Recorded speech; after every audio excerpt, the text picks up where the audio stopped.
Hello friends, math reading word में आपका स्वागत है। और आज की क्लास में हम लेते हैं कंपाउंड इंटरेस्ट का नेक्स्ट टाइप नंबर 3, जो कि अगर आप इस वीडियो पर नए हो तो चैनल को सब्सक्राइब करें ताकि आपको नया चीज़ सीखने को मिले। ठीक है। और आज का टॉपिक बहुत ही इम्पोर्टेंट है। आज हम सिखाएंगे जीपी इन सीआई, मतलब ज्योमेट्रिकल प्रोग्रेशन का यूज कैसे करके आपको क्वेश्चंस बनाता है, क्या तरीके बेस्ट हो सकते हैं। सारे तरीकों पे आज मैं बात करूंगा। ठीक है, चलिए देखते हैं। तो जीपीएनसीआई में क्या होता है, सबसे पहले आपको रेशियो का बेसिक आना चाहिए। जैसे कुछ अनुपात निकालना आना चाहिए। जैसे हम आपसे बोलें अगर कि A/B 1:2 है, फिर B/C वो भी 1:2 है, क्योंकि आज यही हम सीखेंगे ही।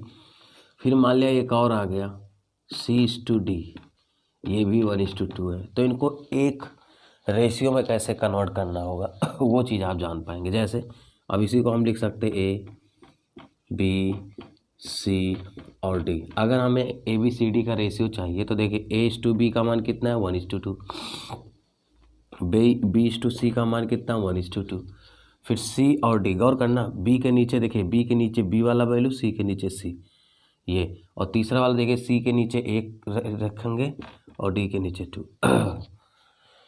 अब बहुत ध्यान से देखिएगा, ज़्यादा दिमाग नहीं लगाना है। करना क्या, ये जो दोनों जगहें खाली हैं वो हमेशा देखिए जो लास्ट में यहाँ रहेगा, इस रो में देखिए, इस रो में जो लास्ट में रहेगा वही भरना है। तो यहाँ क्या भरना है 2, यहाँ क्या भरना है 2। अब नीचे वाले लाइन में देखिए ये लास्ट में इधर है ना, तो इधर ये भरना है। और इधर वाले में ये लास्ट में है तो इसको भरना। बस यही ध्यान देना, जो लास्ट में उसको भरना। इधर कौन है 1 और इधर कौन है 1, तो लास्ट में। अब कुछ नहीं करना है, गुणा कर दीजिए। तो 1 हो जाएगा, 2 हो जाएगा, 2 दूनी 4 हो जाएगा, और 2 दूनी 4 दूनी 8। यही होता है।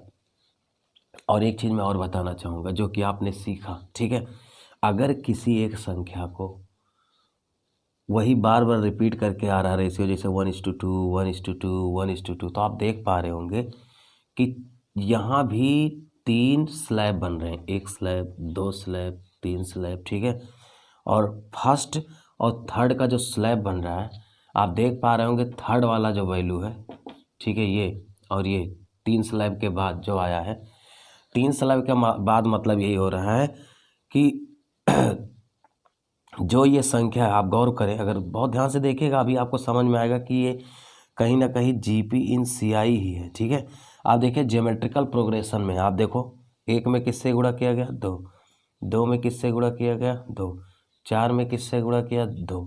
ठीक है, आप देख पा रहे हो पहली वैल्यू अगर 1 है तो दूसरी वैल्यू इसका दुगना है, फिर इसकी 2 दूनी 4 इसका दुगना है, फिर 4 का दूनी 8। तो ये 1:2 1:2 1:2। जब भी आप ऐसे ऐसे रन करेगा तो रियल में हम ऐसे ही, अब ये चीज़ हम बताने का पर्पज़ क्या था कि जब रेशियो इक्वल होता है तो वो जीपी इन सीआई आ जाता है। जैसे देखिए, ठीक, तो ये चीज़ आपको जानना है।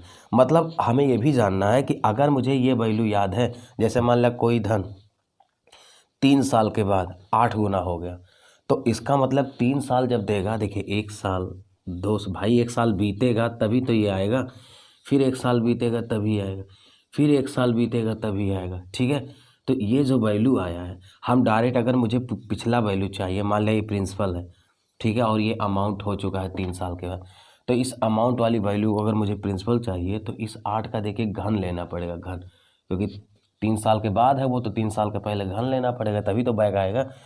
तो ये घन लेंगे तो देखिए 2 आ जाएगा। यही चीज़ मैं कहना चाहता हूँ। जैसे आप ऐसे समझें, अभी धीरे धीरे आप समझ जाएंगे कि हम कहना क्या चाहते हैं। जैसे अब तो आप समझ गए होंगे कि अगर A/B आ गया 1:3, तो हमें पता है कि अब ये कैसे रन करेगा। ठीक है, 1:3 है, इसका मतलब ये 3 से गुणा हुआ है, तो अगला वैल्यू 3 त्रिका 9, अगला वैल्यू 9 त्रिक 27, अगली वैल्यू 27 3 81। ये ऐसे रन करेगा, ठीक है। अब देखिए यहाँ कितने गैप है, कितने कितने स्लैब बन रहे, 1 स्लैब, 2 स्लैब, 3 स्लैब, 4 स्लैब। यानी अगर ये अमाउंट होगा और ठीक है, और मुझे यहाँ प्रिंसिपल पूछ लिया तो हम कुछ नहीं करेंगे। आप बताओ कितने स्लैब है, 1 2 3 4, तो क्या 81 का मैं चौथा मूल निकाल सकता हूँ? कितना हो जाएगा भाई? 3 के पावर 4 हो जाएगा। यानी हम डायरेक्ट निकाल पाएंगे कि ये 3 होगा। समझ रहे होंगे आप जो मैं कहना चाहता हूँ, ठीक है। देखिए 3, ठीक है, 81 का, तो ये हो जाएगा हमारा। आगे बढ़ते हैं धीरे धीरे हम आगे बढ़ते हैं ताकि आपको समझ में आए सारी चीज़ें, ठीक है। तो इसका मतलब क्या हो गया,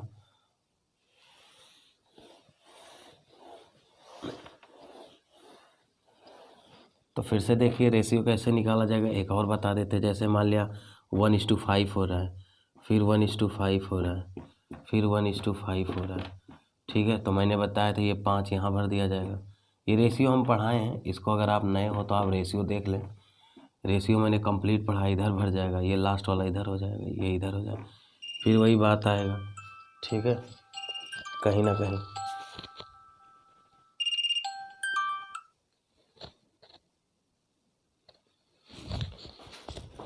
कहीं ये भी वही आएगा 1। देखिए आपको वो 1, फिर 5 गुना आएगा, फिर 5 का देखिए 5 गुना आएगा, वो गुणा होते चला जाएगा, यानी 5 25 आएगा। फिर 25 का देखिए 5 25 5 125 आएगा। उम्मीद करते हैं कि ये चीज़ समझ में आया होगा। अब हम थोड़ा सा क्वेश्चन शुरू करते हैं, ठीक है। जैसे पहला क्वेश्चन आपके स्क्रीन पे है, एक नगर की जनसंख्या 1975 में जनसंख्या x और 1985 में y थी, जबकि 1995 में z थी। यदि जनसंख्या की वृद्धि दर प्रत्येक वर्ष आपस में समान हो तो प्रत्येक x, y और z में संबंध क्या होगा? बड़ा प्यारा सा चीज़, आप गौर करना मेरी बात। देखो लिखा है 1975, प्यार से लिखो, बड़ा मज़ा आएगा। आज की क्लास में बहुत नई नई चीज़ें मिलेगा आपको। फिर 75 के बाद 1985, फिर 1995। देखिए कह रहा है कि 1975 में x थी, ये हो गया x, फिर 1985 में y थी, और फिर 1995 में z थी, ठीक है। तो और जनसंख्या वृद्धि दर प्रत्येक वर्ष में आपस में समान। देखिए वो वृद्धि दर आपस में समान हो मतलब वही जो इसका कॉमन डिफरेंस है। तो x, y, z में संबंध क्या? कोई बात नहीं, गौर करना मेरी बात को, अभी आप समझ जाओगे कि है क्या। आप एक बात बताओ, जैसे अभी मैंने जब CI बताया था, मैं 2 तरीका बताता हूँ, पहले ये तरीका देख लीजिए। अभी मैंने जब आपको बताया है तो मैंने बताया कि ये GP में रहते हैं, जैसे 1:2, ठीक है, 2:4, 4:2। यहाँ से अगर आप गौर करें, बहुत ध्यान से देखेगा, तो इनमें एक बहुत बड़ी क्वालिटी होती है। किन्हीं भी 2 संख्याओं का आपस में, किन्हीं भी, चाहे इसको ले लीजिए, चाहे इसको ले लीजिए, चाहे आप इसको ले लीजिए, इनका रेशियो कभी नहीं बदलता। जैसे ये इसका रेशियो क्या है 1:2, यहाँ से आप रेशियो लोगे 2 1 2 2 2 4 1:2, यहाँ से आप देखोगे 4 1 जा 4 4 2 जाइए, देखिए रेशियो कभी बदला। किन्हीं भी लगातार 2 संख्याओं का रेशियो आपस में कभी भी बदलता ही नहीं, उनका रेशियो सेम होता है 1:2। वजह यह है कि 2 2 से ही तो गुणा करके आगे आया है, ठीक है। तो हम क्या कहना चाहते हैं, बहुत ध्यान से देखना मेरी बात। पहला तरीका, गौर करना मेरी बात, कह रहा है कि 1975, आप बताओ कितने साल का गैप है? 10। कितने साल का गैप है? 10, ठीक है, यही तो है। वो 10 साल के बाद बदल रहा है। अब एक बात बताओ, अगर रेशियो बराबर होता है तो हम रेशियो बराबर, हमें पता अभी चला GP में कि इनका रेशियो बराबर होगा, लगातार 2 संख्याओं का रेशियो, यानी इनका जो, गौर करना, इनका जो अनुपात है x/y, वही अनुपात होगा y/z का, ठीक है। तो आप गुणा कर दो तिरछा, तो क्या हो जाएगा y² बराबर xz, और यही हमारा आंसर है, ठीक है, यही आंसर है। अब एक चीज़ मैं और बताया था, उसको भी बता दिया जाए। ये पहला तरीका है। सेकंड तरीका मैं और सोच सकता था, ध्यान देना दूसरे तरीका अगर मैं लूँ, देखिए अभी अभी चर्चा चल रहा है कि इसमें कोई चीज़, देखिए क्योंकि हर साल किसी दर से, और दर समान है, तो कुछ दर से ये y आया होगा भाई, और कुछ दर से ये z आया होगा। यानी अगर मैं आपसे बात करूं, ठीक है, गौर करना मेरी बात को, तो कुछ यहाँ मल्टीप्लाई हुआ होगा, वाई आया होगा, यानी वाई आया है, ठीक है, तो वाई तो रहना चाहिए, और एक्स में गुणा हुआ है तो एक्स हटना चाहिए, यानी वाई बाई एक्स, ठीक है। तो मैं ये कह सकता हूँ इनका, ठीक है, वाई बाई, ये देखिए ये गुणा हुआ, बहुत ध्यान से देखना मेरी बात को। फिर आगे मैं बात करता हूँ, यहाँ गुणा करने के बाद ये आया, ठीक। अब इस y में भी यही गुणा हुआ होगा, गुणे y बाई एक्स। आपको पता है ये जो y बाई एक्स क्या है, आपको पता होना चाहिए कि ये जो y बाई एक्स है, ठीक है, ये आपका कॉमन रेशियो है, ठीक है। जैसे अभी कहें 1:2:4:8, यहाँ जो कॉमन रेशियो, आप बताओ 2 से गुणा कर रहे हो कि नहीं, 2 से गुणा कर रहे हो कि नहीं, 2 से गुणा कर रहे हो कि नहीं, ठीक है। अब इनका और इनका संबंध पूछा जा सकता है, ठीक है। तो वही चीज़ है, आप देखो यहाँ पर y बाई एक्स से गुणा करो, कोई एक्स एक्स कट जाएगा, y आ जाएगा। फिर आप y बाई एक्स में देखिए जब गुणा करोगे, ठीक है, तो y बाई एक्स मुझे पता लग गया, ठीक है। तो y बाई जब एक्स से गुणा करोगे आप, z आना चाहिए यहाँ पर, तो y बाई एक्स से गुणा होगा,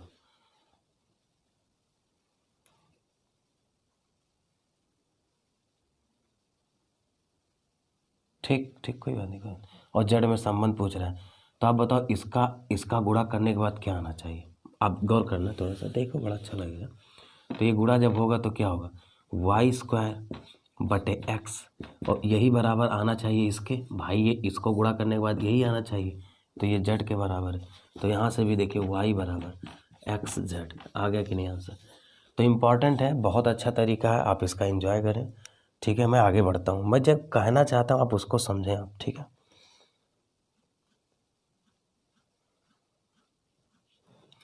तो पहला क्वेश्चन आ चुका है, y² बराबर x। अगर नहीं समझ में आया तो एक बार मैं और समझा देता हूँ। मैं ये कह रहा हूँ कि अभी अभी हमें पता लगा है कि इनका रेशियो कभी बदलता ही नहीं है, जो इनका रेशियो होगा वही इनका रेशियो होगा, यानी x/y बराबर y/z। या मैं ये ज्ञात कर लूँ कि आखिर ये जो रेट है वो बराबर है, दर नहीं बदल, तो इनका रेट क्या है, किस रेट से ये यहाँ पहुँचा है। तो रेट देखिए क्या, y आया तो y रहेगा ही रहेगा, x को हटाना तो x से गुणा करना, यानी हमें कॉमन रेशियो मिल गया। फिर यहाँ भी y/x, तो मैं ये कह रहा हूँ अगर मैं इसमें गुणा कर दूँ तो ये हो जाएगा y² बटे x, जो कि इसके बराबर आना चाहिए z के। तो देखो y² बराबर क्या हो जाएगा, xz। आप डायरेक्ट यहाँ से भी ला सकते हो, ठीक है। तो चलिए, उम्मीद करते हैं क्वेश्चन पहला समझ में आया होगा, बाकी आगे बढ़ते हैं। कह रहा कि क्वेश्चन नंबर नेक्स्ट है, कह रहा कि एक मशीन का मूल्य 1980 में, देखिए कितना मजा आएगा आपको, 1980 में कितना दिया है जी, 3600। फिर कह रहा 1984 में, 1984 में कितना दिया, x। फिर 1988 में कितना दिया है, 2500। 80 4 84 4 88 2500, यानी हर 4 साल के बाद, हर 4 साल के बाद चूँकि जीपीए भी लगेगा, आपको पता होना चाहिए। अब देखिए, जबकि मशीन के मूल्य में, अब देखिए गौर करना मेरी बात, कह रहा कि एक मशीन का मूल्य 1980 में 3600 था, जबकि 1988 में 2500 था। 1988 में 2500, जबकि 1984 में मूल्य क्या था, यानी x मान लिया मैंने। अब कह रहा है कि जबकि मशीन के मूल्य में कमी हर वर्ष समान हो रहा, हमें 1984 का वैल्यू चाहिए। बहुत ध्यान देना, जैसे पहला तरीका हम बताना चाहेंगे। अभी अभी हमें पता लगा है कि इनका जो रेशियो वो बदलता ही नहीं, यानी जो इनका रेशियो होगा वही इनका रेशियो होगा, जैसा कि मैंने प्रूव किया है। लगातार किन्हीं भी दो संख्याओं का रेशियो नहीं बदलता। फिर से एक बार देख लीजिए, अगर जिनको डाउट हो रहा है देख लीजिए, गुणोत्तर श्रेणी में ही तो फायदा होता है। देखिए 1:2 यहाँ भी है, फिर यहाँ भी देखिए काट देंगे 1:2 यहाँ, फिर यहाँ भी काट देंगे 1:2, 4 करने में 4 4 दिए, तो किन्हीं भी दो लगातार संख्याओं का रेशियो कभी बदल। तो पहला तरीका हम ऐसा सोच सकते हैं कि इनका जो रेशियो है, ये देखें बटे x, ये इनका रेशियो और इनके रेशियो बराबर हो जाएगा, बराबर x/2500। तो अगर मैं x² का मान निकालूं तो 2500 और गुणे 3600, ठीक है। तो x का मान क्या हो जाएगा, वर्गमूल हो जाएगा। तो 2500 का वर्गमूल 50 और 3600 का 60 हो जाएगा, गुणा करेंगे ये आ जाएगा 3000। ये मेरा आंसर है। ये हमारा आंसर। अब मैं बताना क्या चाहता हूँ, ये तो पहला तरीका हो गया जो आपको आना चाहिए कि रेशियो कभी इक्वल नहीं होता, हम रेशियो बराबर कर दिए। अब देखिए एक चीज़ मैं और सोच सकता हूँ, शायद आप सोचे या ना सोचे, मैं बताता हूँ आपको, ध्यान दीजिएगा। अभी याद करिए मैंने एक चीज़ बताया था, अगर आपको थोड़ा सा ध्यान हो, ठीक है। मैंने एक चीज़ बताया था कि देखिए 1 ये ऐसे भागता है 1:2:4, ठीक है। जैसे 1 साल 2 साल, आप देखिए यहाँ कितने स्लैब बने, एक स्लैब मतलब 4 साल को रिप्रेजेंट कर, ये एक मतलब आप 4 साल को समझिएगा। फिर अगला मान लिया ऐसे समझिए 4 साल 4 साल, ठीक है तो वो एक यूनिट का ही ना, 4 साल एक यूनिट का काम कर रहा है। तो आप बहुत ध्यान से अगर यहाँ ध्यान दें तो मैंने अभी एक चीज़ बताया था, ठीक है, कि पहली संख्या और लास्ट संख्या, गौर करना मेरी बात को, जब 2 बार आप किसी संख्या का लगातार गुणा कर दे, तो जैसे एक बार यहाँ एक बार यहाँ, ध्यान देना मेरी बात, तो जब 2 बार किसी संख्या का गुणा कर देते हो तो ये वर्गमूल बनता है। देखिए तो हम डायरेक्ट इनका अगर वर्गमूल निकाल लें तो हम सीधे यहीं चले आएंगे, ये वाला 1:2 के रेशियो पे। जैसे इसका वर्गमूल लेंगे 1, 4 का वर्गमूल लेंगे 2, मतलब हम शुरुआत में क्या था, हम प्रिंसिपल, देखिए हम प्रिंसिपल और अमाउंट पे डायरेक्ट पहुंच जाएंगे। बड़ा बेहतरीन चीज़ आप समझो, और तुरंत रिप्रेजेंट कर देंगे। तो देखिए डायरेक्ट, अब स्लैब देख लीजिए, जैसे 2 स्लैब बना है तो क्या बनेगा, वर्गमूल। तो देखिए 1 स्लैब 2 स्लैब, तो 2 स्लैब का मतलब वर्गमूल बनेगा, तो इनका वर्गमूल ले लीजिए। 3600 का क्या हो जाएगा 60, 2500 का क्या हो जाएगा 50, यही तो बनेगा, ठीक। अब देखिएगा, गौर करना मेरी बात को,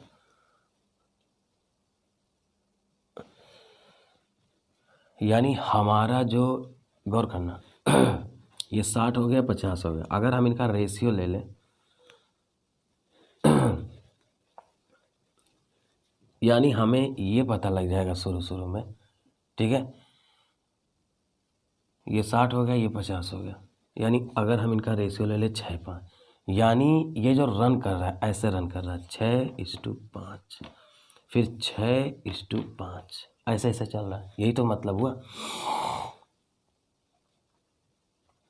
अब बहुत ध्यान से देखिएगा तभी आपको समझ में आएगा। अगर हम इनका वो ले लें, ठीक है, तो आप बताओ यहाँ 6 भरा जाएगा कि नहीं, ये 6 यहाँ चला जाएगा, ठीक है, और ये 5 यहाँ चला जाएगा, तो ये कितना हो जाएगा 36, और ये कितना हो जाएगा 30, यही तो हुआ मतलब। और ये कितना हो जाएगा 25, ऐसे रन करेगा। आप एक चीज़ अब गौर कर सकते हैं, देखिए इसका मान ये दिया, इसका मान ज्ञात करना है, इसका मान खुद है, तो आप बताओ 36 का कई गुना, 100 गुना, 30 का 100 गुना 3000, 2500 का देखिए वेरीफाइड कर दिया कि नहीं मैंने, तो ऐसे रन करता है। तो हमारा आंसर क्या पूछ रहा था 3000 वाला, ठीक है। अब एक बार और दिमाग लगा लीजिए, मैंने तो कोशिश किया समझाने का, मैं बहुत प्यार से समझाऊंगा आज, ठीक है, क्योंकि सारा चीज़ आना चाहिए। एक बार फिर से देखिए, 2 स्लैब बनना है यानी वर्ग होगा, तो वर्ग होगा तो 6 होगा, और ये 5, यानी हमें ये पता लग गया कि हमारा प्रिंसिपल अमाउंट कैसे रन कर रहा है, यानी रेशियो मुझे पता लग गया कि रेशियो क्या है 6:5। तो आप बताओ ये 6 होगा तो अगला 5 होगा, यही तो मतलब हुआ। तो आप बताओ 6 का कितना गुना है 60 गुना, तो 5 का 60 गुना 600 गुना करोगे, फिर वही चीज़ आएगा, ठीक है। तो जैसे भी आप सीखना चाहें, अगर आप ऐसे सीखना चाहें तो ओरल लगाएं, ठीक है। चलिए उम्मीद करते हैं समझ में आया होगा, बाकी आगे बढ़ते हैं। क्वेश्चन नंबर 3 की तरफ चलते हैं। सेम वही चीज़ है, कोई धन किसी चक्रवृद्धि ब्याज की दर से 3 वर्ष में 500 हो जाता है। देखिए कोई धन, मूलधन था हमें नहीं पता था तो P मान लेते, कह रहा कि 3 वर्ष में 5000 हो जाता, होने दो। फिर क्या कहता है, अगला स्लैब ले लीजिए, जबकि 6 वर्ष में, तो गौर करना मेरी बात को, नहीं तो ध्यान नहीं देंगे तो। अब 6 वर्ष का मतलब क्या हो गया, 3 वर्ष ये शुरुआत तो यहीं से किया है वो, यहाँ से 3 वर्ष, और यहीं से जब लेंगे तो देखिए 3 और 3, ये चीज़ नहीं बदल सकता, आप जान लीजिए। ये नहीं कि यहाँ 3 हो जाए यहाँ 6 हो जाए, नहीं, 3 के बाद देखिए 6 साल होगा, और 6 साल के बाद ये क्या हो रहा है 6000 होगा, 6,000, यानी यहाँ से लीजिए, देखिए 3 ये और 3 ये, 6 साल, तो 6 साल के यहाँ से वो कह रहा 6 साल के बाद 6,000 हो जाता। तो मूलधन बताइए, बड़ा प्यारा चीज़ है, बहुत मज़ा आएगा। आप एक बात बताओ, एक ही चीज़ तो मैंने आपसे सिखाया कि इनका रेशियो कभी बदल नहीं सकता है। तो आप बताओ, इनका लगातार जो रेशियो मुझे मिला है, देखिए यहाँ से अगर मैं कट कर दूँ इतनी चीज़ें, तो आप बताओ इनका रेशियो क्या हो रहा है, 5:6, यानी शुरू में भी 5:6 रहा होगा। भाई रेशियो बदल ही नहीं सकता, ठीक है, गौर करना मेरी बात को जो मैं कहना चाहता हूँ। शुरू में भी क्या था, 5:6। आप बताओ ये जो वैल्यू है 5,000 का, वो 6 का मान कितना है, 5,000। यही तो मतलब हुआ, 5:6, 5:6 ऐसे तो रन करेगा। तो आप बताओ 6 का मान 5,000 है और हमें 5 का मान चाहिए। तो हमने क्या सिखाया वैल्यू निकालने के लिए, जो वैल्यू चाहिए, ठीक है, 5 का यूनिट चाहिए तो 5 तो रखना ही पड़ेगा, और बटे ये उल्टा गुणा हो जाता है 6। तो ये हो जाएगा 5 0 0 5 0 0 55 25 बटे 6, भाग दे दीजिए, 6 चौक 24 और 6 चौक 24, एक हासिल बचा, ठीक है, 6 करने में 6 और 4 और 40 हो गया, और 6 छक्के 36 और 6 छक्के 36, बस यही आएगा। 41 कहीं है ऑप्शन, 4166.66 ऑप्शन नंबर ए आ रहा है, ठीक है। उम्मीद करते हैं कि आप समझ पाए होंगे रेशियो का कॉन्सेप्ट। क्वेश्चन नंबर 4 देख लीजिए, कह रहा अगर कोई धन 5 साल में 4500 हो जाता, देखिए ये प्रिंसिपल है, ठीक है, गौर करना मेरी बात को तभी समझ पाएंगे। देखिए 5 साल में कितना हो जाता है, 4500 हो जाता है। फिर कह रहा है 10 साल में, यानी फिर अगले 5 साल में, भाई अगले 5 साल लोगे तभी तो 5 और 5 यहाँ 10 साल होगा। 10 सालों के दौरान क्या हो रहा है, 67 50 हो जा रहा। तो धन ज्ञात करिए, फिर वही सेम चीज़। तो सबसे पहले आप यहाँ से रेशियो निकाल लीजिए और फिर रन कर दीजिए। देखिए एक जीरो यहाँ से काट दिया मैंने। अब किससे काटा जाए, 5 से काट लेते हैं, 5 9 45 और 5 1 5, 5 1 55 25, और कटेगा अभी, सही है ना, 5 1 5 और गलत हो रहा है 5 1 5, एक हासिल बचा, ये 17 हो गया ना, तो 5 3 15 2 55 25। अब देखिए 15 से काट दीजिए, 15 छक्के 90, 15 नहीं और काट दीजिए, तो 3 2 6 3, यानी हमारा ये रेशियो आ गया कि जो रन कर रहा है वो 2:3 से रन कर रहा है। 2 ऐसे जाएगा 2:3, फिर 2:3, ठीक है। बहुत ध्यान से देखिएगा, आप मजा आएगा आपको,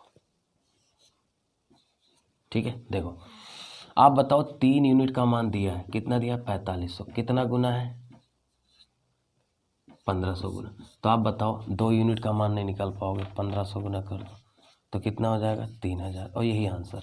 ये बहुत सुंदर तरीका, अगर आप प्रिंसिपल और अमाउंट का वैल्यू फाइंड आउट कर लेते हैं तो इससे अच्छा कोई तरीका नहीं, बेस्ट है। देखिए लगातार किन्हीं भी दो संख्याओं का रेशियो बराबर होता है, मैंने रेशियो निकाला तो इनका भी रेशियो वही होगा जो इनका होगा। तो देखो 2:3 मिला, 3 का मान दिया, 2 का मान निकाला। ओरल लगाना है, कहीं कोई फार्मूला नहीं यूज करना, यही जीपी है। तो अगर आप जीपी का कॉन्सेप्ट सीख जाते हो ना, ऐस करोगे फिर। चलो अगला क्वेश्चन देखो, अगला क्वेश्चन नंबर क्या है, 5वां।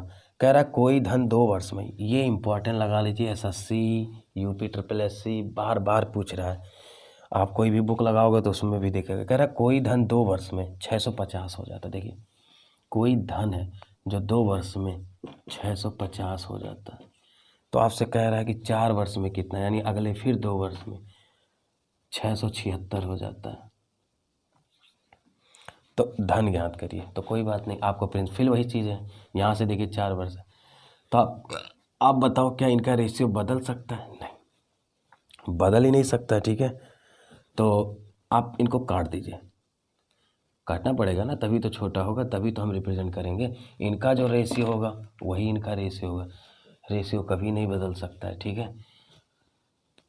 या काट दें या तो कहिए हम पूरा तरीका लगा दें, भाई इनका रेशियो कभी बदल ही नहीं सकता, यानी जो इनका रेशियो है वही इनका रेशियो है, तो हम ऐसे भी कर सकते हैं, ठीक है। अगर आप वैसे रेशियो ले लीजिए, सबसे अच्छा है, थोड़ा छोटा बन जाता। देखिए तो किससे काटा जाए इसको, 13 से कटेगा, 13 से कटेगा, 13 पचे 65 और 13 पचे 65, 13 दूनी 26, ये देखिए 25 और 26 है, मिल गया मुझे मंजिल। यानी जो रेशियो है शुरुआत का वो 25 और 26। आप बताओ इसी 26 का मान दिया है, 26 का मान दिया है 650 और मुझे चाहिए 25 की वैल्यू, प्रिंसिपल का मान 25 यूनिट है, तो 650 और गुणे इसका उल्टा गुणा कर दो, 25/26 काट दीजिए। अब देखिए हमें लगता है 26 गुणे 25 बार में कट जाएगा, 26 से करने में 26 गुणे 25 और 25 का गुणा होगा तो 625 आंसर आएगा। इम्पॉर्टेंट क्वेश्चन है, आप जरूर इसको सीखें, बहुत आया एग्जाम में, ठीक है। क्वेश्चन नंबर नेक्स्ट लेते हैं, अब थोड़ा लेवल बढ़ाते हैं।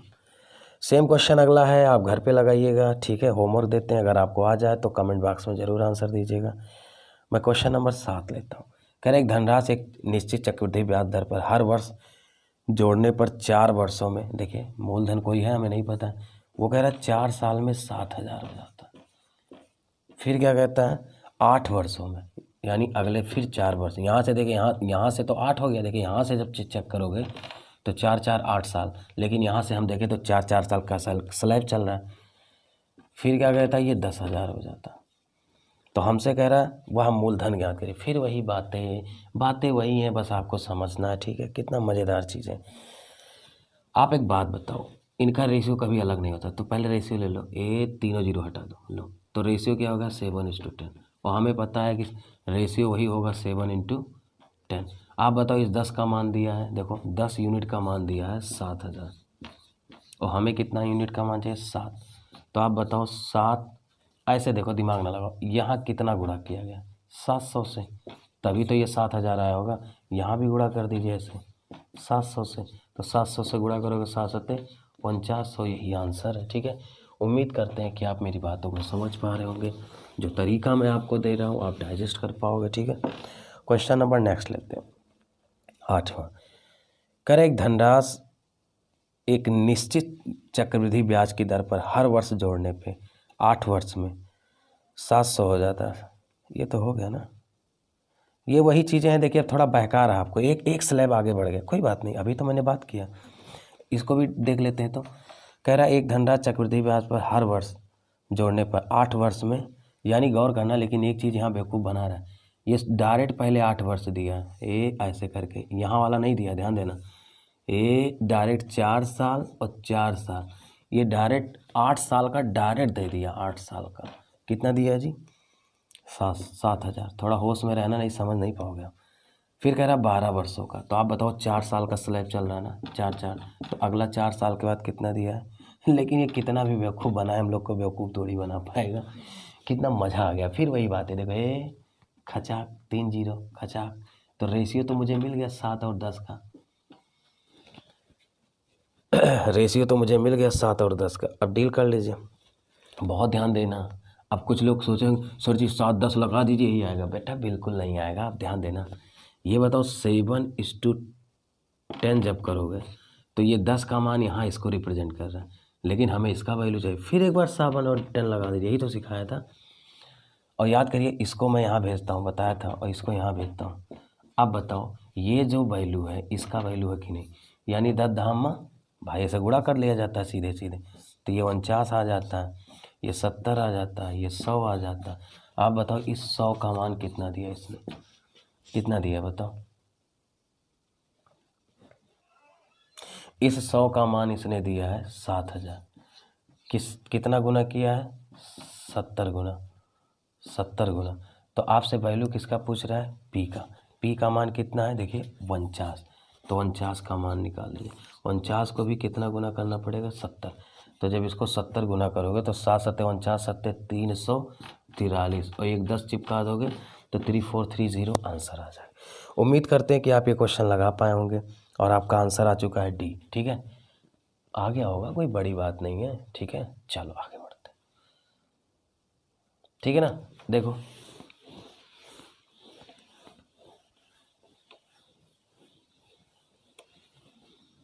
चलिए आगे बढ़ते हैं, क्वेश्चन नंबर नेक्स्ट देखते हैं, कोई है।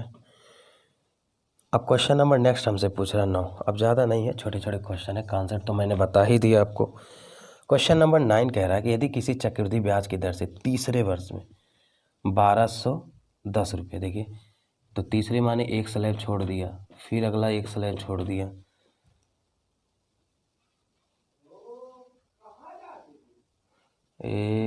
फिर अगला एक स्लैब छोड़ दिया, तो यहाँ वाला P है, यहाँ का छोड़ दिया है, नहीं पता A1 A2, लेकिन A3 दिया है। कितना दिया है? तीसरे वर्ष में 1210 हो जाता है। फिर कह रहा है चौथे वर्ष यानी अगले 1 साल में। ये कितना भी बेवकूफ़ बना, लेकिन हम लोग को बेवकूफ़ नहीं बना पाएगा, जैसा कि मैंने आपको बताया। ठीक है, ये हो गया ना 1331। ठीक, यही तो है, बिल्कुल यही। अब क्या कह रहा है?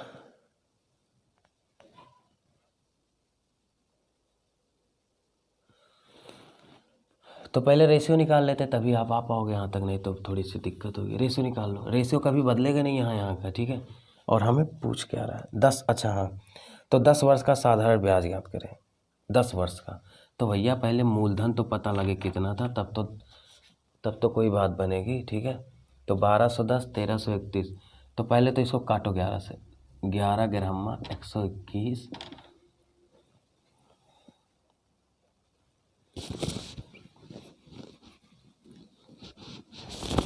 और ये कितना आ जाएगा? 11 121 संयम। ठीक है, 11 ग्राम 121 ग्राम 1300। फिर काट देते 11 धामा और 11 इक्यानवे, रेशियो 10-11 हो गया। रेशियो 10-11 हो गया, यही तो चल रहा है। तब तो ख़त्म हो गया क्वेश्चन। देखिए अब यहाँ 10 और 11 का चल रहा है चर्चा, यही तो मतलब हुआ। यानी अगर हम देखें, ठीक है, तो आप बताओ कितना स्लैब है? पहले स्लैब की बात कर लेते हैं। 1 स्लैब, 2 स्लैब, 3 स्लैब, 4 बार गुणा हुआ, यानी फोर्थ मूल लेना पड़ेगा हमको, फोर्थ मूल। ठीक है, तो फोर्थ मूल या 10-11। रेशियो तो कभी अलग हो ही नहीं सकता, हमने तो डेली अभी बताया था। तो पहला दूसरा रेशियो ये 11/2, 10/11, 10/11 ऐसे रन कर रहा है, यही रन कर रहा है ना। लेकिन हमें इसका मान चाहिए कि ये देखिए, जब तक ये या ये रिप्रेजेंट नहीं होगा तब तक हम मूलधन पहुँचेंगे। यहाँ तक आपको पहुँचना पड़ेगा, यानी 3 स्लैब लेना पड़ेगा। तो 10-11, फिर 10-11, फिर 10-11। अब इसका आएगा। तो हमने बताया था ना, अगर आप ध्यान दें तो हमने बताया था, देखिए 11 यहाँ, इसको भेज दीजिए, 11 यहाँ भेज दीजिए, फिर इसको 11 यहाँ भेज दीजिए, ये 10 यहाँ भेज दीजिए, ये 10 यहाँ भेज दीजिए। मैं डायरेक्ट भी बता सकता था, लेकिन आपको समझाने के लिए इतनी मेहनत कर रहे हैं। तो कितना है? 1 2 3। अच्छा, कुछ गलत कर रहा हूँ क्या? एक चीज़ मैंने गलत किया। ठीक है, वो तीसरे वर्ष पूछा है, 3 वर्ष बाद नहीं। हम यहाँ 3 वर्ष बाद रिप्रेजेंट कर रहे हैं। ठीक है, पहले बोला कोई धन किसी चक्रवृद्धि दर से तीसरे वर्ष में 1210 हो जाता है। तीसरे वर्ष यानी पहला वर्ष, देखिए मैं गलत किया ना, फर्स्ट ईयर, फिर सेकेंड ईयर, फिर दरअसल ये थर्ड ईयर का वैल्यू दिया, तो हमने एक लाइन बढ़ा दिया। कोई बात नहीं, हम इसको शिफ्ट कर लेते हैं, अभी गलत हो जाता। उधर सर तीसरे वर्ष का दिया 12। देखिए एग्ज़ाम में आप भी गलत करोगे। तो पहला साल दूसरा, 3 वर्ष बाद नहीं बोला, वो तीसरे वर्ष यानी पहला साल दूसरा, ये देखिए पहला साल दूसरा साल तीसरे वर्ष, थर्ड ईयर बोला, मतलब 3 वर्ष क्रॉस नहीं किया। तो थर्ड यानी फोर्थ का ये हो जाएगा, फोर्थ ईयर मतलब हो गया कि 3 साल बाद। तो ये कितना था? 1331। अभी रेशियो निकाले थे तो कितना आया था? 10 और 11। आप बताओ, अब तो आ गया ना आंसर। ठीक है, अब देखो आपको रिप्रेजेंट भी करना है, तो ये हो जाएगा 121, 1210, और इधर से कितना आ जाएगा? 1331। आप बताओ सारा चीज़ रिप्रेजेंट कर दिया कि नहीं मैंने? देखिए आ गया ना। इसका मतलब हमारा मूलधन क्या था? देखिए 10 धाम 100 धायम 1000। ठीक है, यानी हमारा मूलधन पे अटैक हो गया, हमने पा लिया कि हमारा मूलधन कितना था? 1000। तो आप बताओ 1000 पर रेट कितना है? रेट दिया है? नहीं दिया, रेट हम निकाल लेते हैं। आप बताओ 10 रुपया से 11 रुपया बन रहा है। देखो 10 रुपया पे 11 रुपया, तो 10 रुपये में 1 रुपया मिल रहा है, और परसेंटेज 100 पे कितना मिलेगा? बताओ, रेट 10% है कि नहीं? तो 1000 का 10% की दर से कै साल का ब्याज चाहिए? 10 वर्ष का। तो 10 वर्ष का ब्याज, ये देखिए डबल जीरो कट गया, यानी फिर वही 1000 आ जाएगा। ठीक है, तो उम्मीद करते हैं क्वेश्चन आया होगा समझ में। बहुत अच्छा तरीका, आप इसको डाइजेस्ट करें। ठीक है, GPCI। चलिए अगले क्वेश्चन की तरफ बढ़ते हैं। एक क्वेश्चन 10वां बहुत इंपॉर्टेंट है, फिर 11वां हम होमवर्क दे देंगे। ठीक है, 10वां आप लगा लीजिए, उसका 11 होमवर्क। 10वां मैं बताऊंगा, आप कहोगे नहीं तब भी बताएंगे। अगर कोई धन 2 वर्ष में, देखिए कोई धन 2 वर्ष में, प्रिंसिपल कह रहा है कि कोई धन 2 वर्ष में कितना हो रहा है, 8,000 हो रहा है। गौर करना मेरी बात। फिर कह रहा है 5 वर्ष में, यही तो कह रहा है 5। अब देखिए ये छोड़ दिया, ये छोड़ दिया भाई। 2 वर्ष 5 वर्ष अगर बोल रहा है, सिमिलरिटी नहीं दिख रहा है ना, इसका मतलब वो एक साल लेके चल रहा है। 1 साल तभी तो। अगर इस तरह बोलता कि 2 वर्ष में, तब 4 वर्ष में, तब इसको एक ही बार लिया जाता, 2 साल 2 साल। लेकिन देखिए बेवकूफ़ बना रहे आपको, मतलब 2 स्लैब छोड़ छोड़ के बोल रहा है। अब की बार आपको थोड़ा सा भटकाने की कोशिश, ठीक है। फिर कह रहा अगले 5 वर्षों में, यानी 1 मिनट, 2 साल हो गया तो क्या कह रहा है, 1 मिनट। फिर कह रहा 5 वर्षों में, तो अभी तो 3 हुआ, फिर ये 4 हुआ, फिर ये यहाँ एंट्री करेगा 5। और कितना दे रहा 8,000 का, कितना दे रहा जी? अच्छा 8,000, 5 वर्ष 27,000, ये 27,000 दिया। देखिए 1 2 3, सही है ना, 27,000, ठीक है। 8,000 का 27,000 है। तो मूलधन ज्ञात करें।